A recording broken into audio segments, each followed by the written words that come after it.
Bonjour à tous et bienvenue sur un nouveau numéro de Nature & Co. Pour ce nouveau numéro, j'ai le plaisir de vous accueillir ici à la ferme pédagogique Agrialongo où nous allons parler changement climatique. En effet, depuis quelques jours maintenant, l'association des Amis du Bassin du Congo organise un camp climat ici à Loango pour sensibiliser la jeunesse congolaise aux impacts du changement climatique sur l'environnement congolais. Au travers des différents témoignages et des différentes images que nous avons pu filmer ici sur place, nous allons en apprendre un petit peu plus sur ce camp climat à Loango et surtout à quel point il devient urgent de sensibiliser la jeunesse congolaise, mais aussi l'ensemble des populations locales à cette urgence climatique auquel le monde fait face actuellement.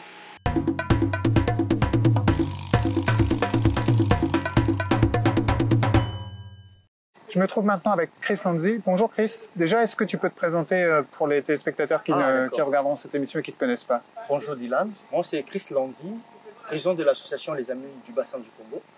Et voilà, merci. D'accord. Alors justement, première question, qu'est-ce que cette association Les Amis du Bassin du Congo? Les Amis du Bassin du Congo est une association socio-écologique. Pourquoi socio? Parce que nous pensons que une ONG ne va pas seulement s'éterniser à faire ce qu'il fait comme activité, mais nous sommes sociaux parce que nous intervenons dans plusieurs domaines, notamment dans l'atteinte des objectifs du développement durable. Donc on ne va pas seulement s'atteler sur l'environnement ou encore sur le changement climatique, mais nous sommes ouverts aussi à d'autres activités. C'est vraiment une vision plus large de développement durable. Voilà. D'accord. Et du coup, une question un petit peu plus spécifique sur ce qui nous réunit ici aujourd'hui, ce camp climat à la ferme pédagogique Agrialongo. Comment est née une telle initiative et comment au sein de l'association, vous avez réfléchi à créer ce premier camp climat? Eh bien, c'est une aventure qui vient de très loin, je l'avoue. Et c'est par d'abord la vocation personnelle et c'est aussi par la demande que nous avions constatée sur le terrain. Dans la jeunesse de ce projet, nous avions fait, en collaboration avec d'autres ONG au niveau de Brazzaville, du 5 juin passé au 30, donc du 5 juin au 30 juin, nous avions lancé une campagne de sensibilisation sur l'éducation au changement climatique en milieu scolaire. Alors, nous avions fait des écoles privées et publiques du nord de Brazzaville, et quand nous sommes passés dans ces écoles-là, nous avions senti vraiment la demande. Nous avions ressenti vraiment la demande et nous avions constaté le manque d'informations au niveau des élèves. La jeunesse a vraiment beaucoup encore à apprendre. Et nous, on ne dit pas qu'on connaît tout, hein, non pas du tout, mais on veut aussi partager avec les autres ce qu'on a déjà et pourquoi pas le faire avec tout le monde. Donc, comme on avait déjà fait avec Brazzaville l'éducation au niveau scolaire, alors c'est là où est venue l'idée d'initier un camp climat où on pourrait réunir pendant les vacances la jeunesse, les jeunes de tous les horizons, de Brazza, de Pointe-Noire, de Kouilou ou encore de la Bouenza, ainsi de suite. Et puis, pour leur parler de l'éducation au changement climatique en sens propre. Parce que là, on ne serait pas seulement dans une école, mais là, on va réunir toutes les écoles en un seul endroit. Donc, voilà comment est née l'initiative Camp Climat. D'accord, très bien. Alors, justement, pourquoi avoir fait appel aux scouts? On l'a vu, hein, les scouts sont présents aujourd'hui sur l'événement et toute la semaine. Pourquoi avoir fait appel à eux pour animer en quelque sorte ce camp climat Loango? Oui, évidemment. Les scouts jouent déjà un rôle très, très important dans l'éducation. D'abord, vous allez constater qu'ils ont une organisation à eux déjà. Et cette organisation-là nous a poussé à aller vers eux. Et j'avoue que je n'ai pas l'expérience dans le camping. Et eux, ils le font trop bien même. Ils le font dans l'année 2, 3, 4 fois. Alors, c'est ce qui nous a poussé à aller envers eux afin qu'ils puissent nous apporter leur savoir-faire, de pouvoir orienter et de pouvoir organiser le camping. Nous avions organisé le côté éducationnel. C'est ça, le côté plus technique, sensibilisation. Technique, sensibilisation. Et eux, ils ont organisé le côté camping. La jeunesse, regrouper la jeunesse de notre nation. On est ensemble. Le vivre ensemble. Voilà, le vivre ensemble, et exactement. Et puis, ainsi de suite, quoi. Ce qui va avec les scouts, après les animations, les loisirs et les jeux. Voilà. D'accord, très bien. Alors, tu as un petit peu répondu à la question qui va suivre, mais peut-être tu pourras développer un petit peu plus. Alors, pourquoi justement s'intéresser au changement climatique et à cette urgence climatique, hein, je pense que c'est plus un secret pour personne qu'aujourd'hui, on est dans une situation problématique avec ce changement climatique. On parle d'urgence climatique. Pourquoi s'intéresser au changement climatique en tant qu'association qui a des actions en faveur du bassin du Congo? Eh bien, c'est très simple. C'est très simple à répondre. Parce que moi, je pense que nous sommes arrivés à un point de non-retour. Dylan, je te dis que le changement climatique, pour beaucoup de jeunes, pour beaucoup d'habitants de l'Afrique, on le voyait qu'à la télé, que le changement climatique était seulement présent en Occident.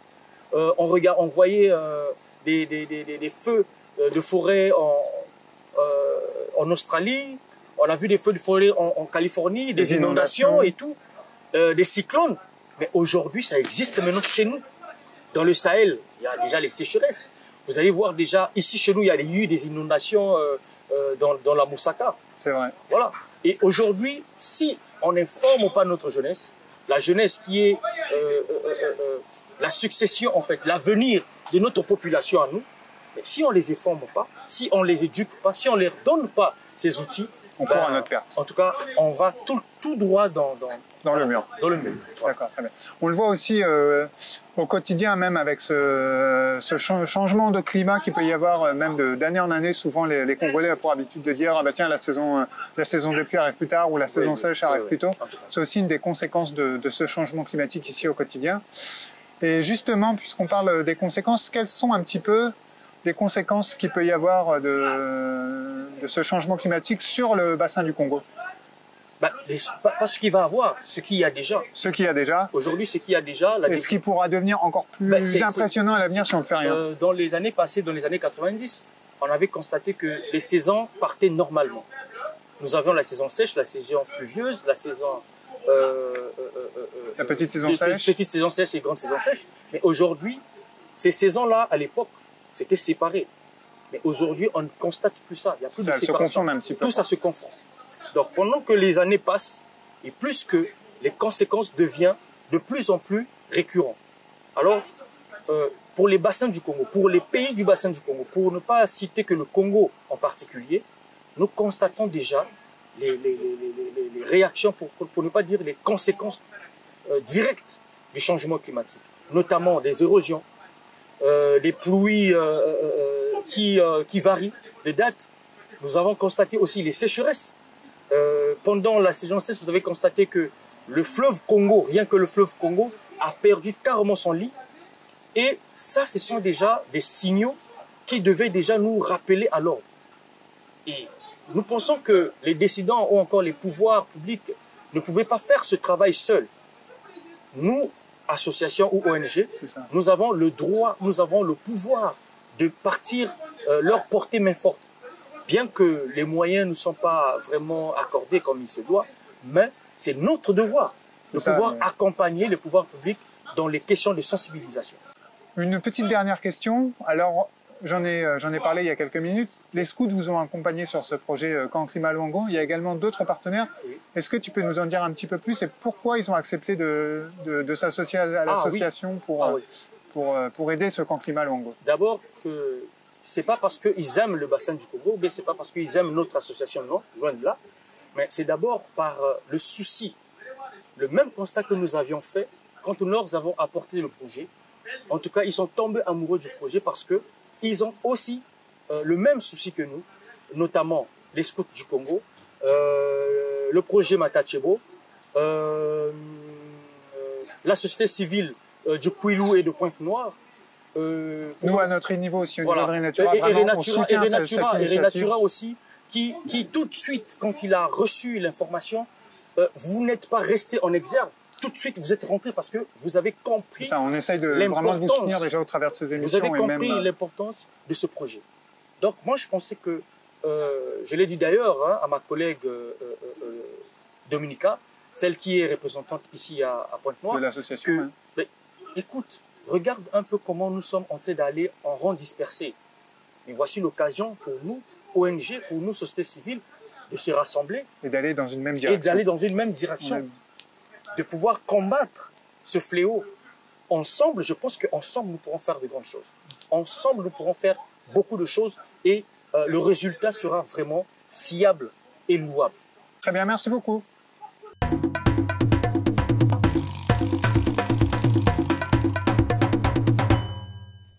Je me trouve à présent avec Afi. Bonjour Afi. Bonjour. Est-ce que tu peux te présenter déjà pour les gens qui ne te connaissent pas et qui regarderont cette émission? D'accord, je suis Afi Mélimé, assistante pour le projet Matachebo. Merci. En tant que représentante du projet Matachebo, est-ce que tu peux nous expliquer un peu pourquoi le projet Matachebo est venu prendre part aujourd'hui au camp climat Luango? D'accord. Eh bien, pour commencer, je vais d'abord vous parler du projet Matachebo. Déjà, c'est un projet mémoriel portant sur les manguiers qui bordent la route de l'esclave à Luango. Donc, le projet préconise planter 2 millions de plantes de manguiers pour représenter les 2 millions qui ont été déportés de la baie de Luango. Donc, disons que ces manguiers ont vu passer ces esclaves, du coup, on les prend comme des témoins, comme des épitaphes vivants. Du coup, déjà, ça a un côté mémoriel, ça a un côté écologique aussi. Voilà pourquoi nous sommes ici. Ça participe à la préservation de l'environnement. Du coup, en plantant 2 millions d'arbres, ça apporte un grand gain écologique. Oui, c'est vrai, parce que comme on le sait, les arbres, c'est vraiment un puits de carbone. Ça aide à absorber le dioxyde de carbone, entre autres, qui est responsable en grande partie de ce changement climatique. Exactement. Et donc, avec ces 2 millions d'arbres que vous ambitionnez de planter dans la baie de Luango, ça permettra vraiment, je l'espère, de réduire assez significativement ce réchauffement climatique et ce changement climatique. Et c'est pas juste à la baie de Luango que nous allons les planter, parce qu'il y a un problème. Ces manguiers sont attaqués par le charançon. Ah. Du coup, quand vous voyez, il n'y a pas de petits plants qui poussent autour de ces arbres. Alors que nous savons que quand il y a un manguier, après 2 siècles, il y aura toute une forêt parce qu'il y a des petits plants qui poussent. Mais ce n'est pas le cas pour ces arbres-là. Du coup, on va d'abord les traiter. Et puis, par exemple, vous, si vous êtes intéressé, vous adhérez au projet, vous pouvez réserver votre pied de manguier. Comme ça, vous pouvez le planter chez vous. Et par là, raconter l'histoire de l'esclavage qui a eu lieu. Tout en faisant un bon geste pour l'environnement. Exactement. Ok, très bien, merci Afi pour ces explications.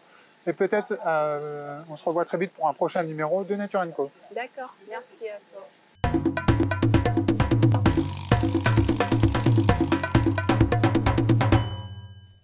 Nous voici à présent avec Samuel Matoko. Bonjour Samuel.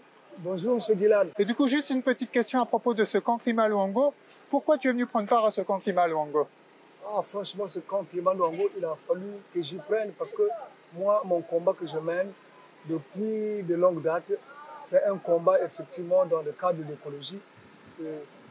Sensibiliser, éduquer les populations en ce qui concerne vraiment le réchauffement climatique. Ok, et grâce à quoi tu vas les sensibiliser et les éduquer au changement climatique? Mais c'est grâce au préservat.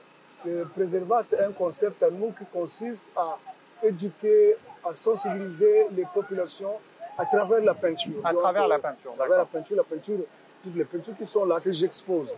D'accord. Vraiment, merci. Moi, déjà, je tenais à te dire aussi, pour clôturer cette petite interview, que j'ai vraiment eu un coup de cœur quand je suis venu sur ce camp climat pour les très belles peintures que tu produis. Et en plus, ça fait vraiment un très beau geste. Ça passe de très beaux messages pour la conservation de la nature et pour sensibiliser les jeunes à ce changement climatique. Donc, merci déjà pour tout le travail que tu fais pour la nature de manière générale. Oh, vraiment, merci beaucoup. Vraiment, merci beaucoup. Merci beaucoup, Samuel. Bon cerveau. Et peut-être à très bientôt sur un prochain numéro de Nature & Co. Vraiment, à très bientôt. Merci.